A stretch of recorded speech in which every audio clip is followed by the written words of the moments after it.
Now, these are really, really watch this closely. These are the things that count towards your activity level. Obviously, paid work, pretty obvious. You're working, those hours that you work are included as part of your activity. Now, what is also important is if you're on leave. Now, that could be annual leave, it could be long service leave. I've got there an example of maternity leave. So basically, if you're getting paid for not working, even though you're not actively working, it still counts. It still counts as part of the activity. So if your regular hours are 38 hours and you're on annual leave for 2 or 3 weeks, well, it continues to be, as long as you're being paid for those 38 hours a week, it will continue to be included. Pretty obvious. Study and training. So this is for people who are doing study. They might be doing part-time studies, therefore they might only be doing 10 or 20 hours of work a week and going off to university or TAFE or something like that to get an education that way. So the study and the time you spent doing that counts as well. Now, it's not just the face-to-face as well. It's not just like if you're doing a commerce degree, there might be 10 or 12 hours of face-to-face a week. You're allowed to count the hours of preparation.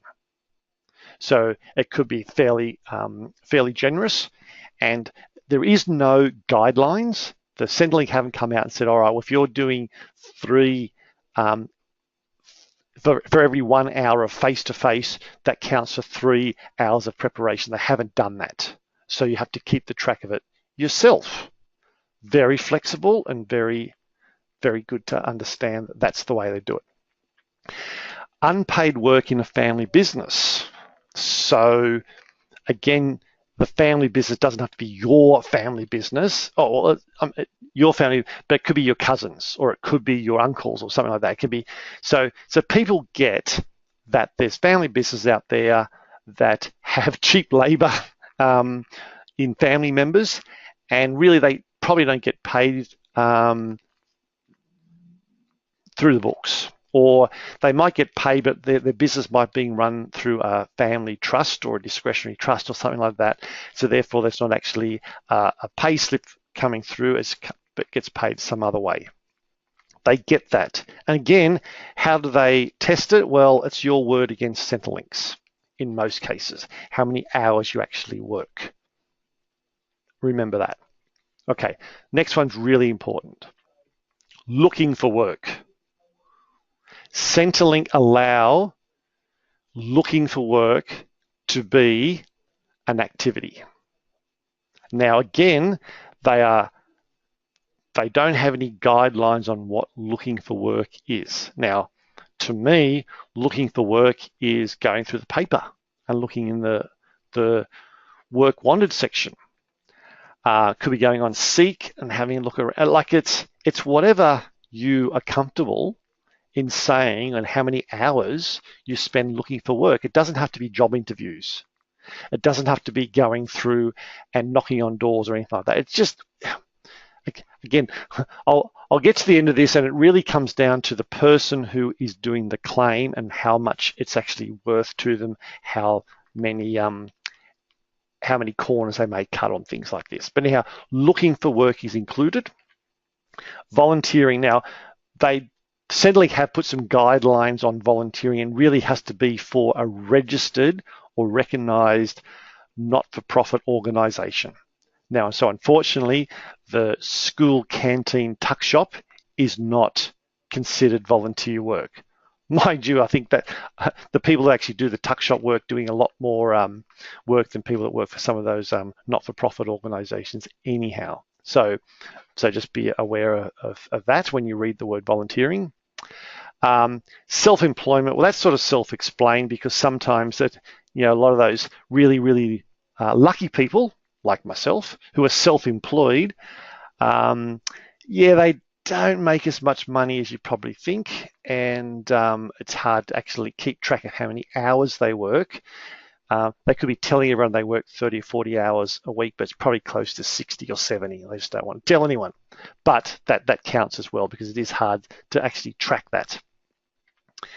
And the other thing that I've just thrown in is they do, even though you look at all those things, there is case-by-case basis. And the main thing there is probably if you're caring for someone, particularly if you left a paid job and now you're caring for a spouse or a parent or a child or something like that, that can actually count as well. So have a really good look at that list there, because when I get in a second explain what this means, you'll understand that, well, hang on, it's not just the paid work. There's other things that we can include to beef up our activity. Okay, so hours activity, why is this important? Actually, before that, I'll just put this one exemption in for families that earn less than $65,170 and they don't meet the activity test, which I'm about to go through in a sec. They'll be able to get 24 hours of subsidized care per fortnight, which is 12 hours a day, which, you know, it's probably a day and a half or 2 days, subsidized. And they call it the child safety net. So for people on low income earners, they can actually get these 24 hours of subsidized care a fortnight without actually having to worry too much about their activity. Okay, but besides that, the hours of activity, now this is the big kicker. The parent or the guardian with the lowest hours of activity per fortnight will determine the hours of the subsidized care. Which means if you have a spouse, one spouse works 70 hours a week and the other one works 2 hours a week, Centrelink will take the 2 hours. They don't give a rat's about the 70 hours. That's the way it works. Now, if you're a single parent, it's just your hours. Simple as that. There is no lower. It's your hours. Okay, so that's really important. But this used to be what it was like for the childcare benefit. Sorry, the childcare rebate anyhow. So people that understand the childcare rebate, they get this anyhow. It hasn't changed in any way. The hours have changed, but the actual determination has not. So just really quickly, what has changed is, and I remember that graph that I put up earlier, families earning up to $350,000 can get some sort of subsidy. Now, I think under the childcare rebate, there wasn't a limit on the income, where the childcare benefit, there was a limit of about $139,000, $140,000 or something like that. So this subsidy is sort of somewhere in between. All right, so the way it works is that, again, this is for families earning less than $350,000. Now, I talked really briefly about that exemption for people earning less than $65,710. Well, they get the 24 hours. Well, that is not just a one-off. If they qualify, for example, if you see here in that first level, if you're between 8 to 16 hours a fortnight, which is 4 hours to 8 hours a week, you get up to 36 hours a fortnight, where the general exemption, if you don't do any activity, you get 24 hours. So if someone's on less than $65,000 a year and they're doing 8 hours a fortnight, well, they get 36 hours. It's not just exclusive for people over the $65,000, okay?